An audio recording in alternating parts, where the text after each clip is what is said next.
Γεια σας παιδιά, καλώς ήρθατε σε ακόμη βίντεο και σήμερα θα σας δείξω πώς μπορείτε να κάνετε F για να μπορείτε να συμμετέχετε στο τουρνουά.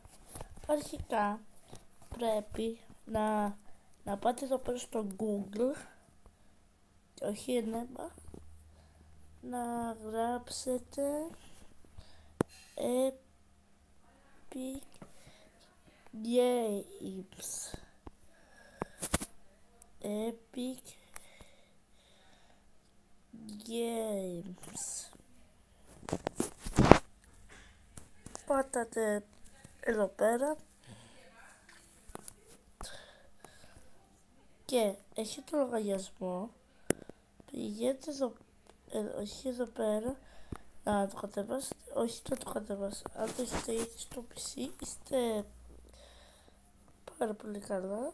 Πατάτε εδώ πέρα που είναι και στο account σας, βάζετε από τι είστε, μπλα μπλα, είστε από PlayStation και αυτά.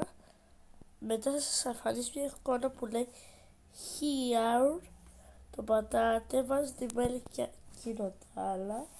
Μετά πατάτε στο Here, βάζετε email και αυτά, βάζετε και επίσης και αυτά που σας ζητάει αργότερα, εκεί που λέει F. Και μετά, αφού τα κάνετε όλα αυτά, είστε έτοιμοι να παίξετε τέτοιο τουρνουά. Αυτό είναι το σημαντικό βίντεο. Κάντε εγγραφή και like και ελπίζω να περάσετε καλά. Συγγνώμη που καθυστέρησα να κάνω βίντεο, αλλά εντάξει.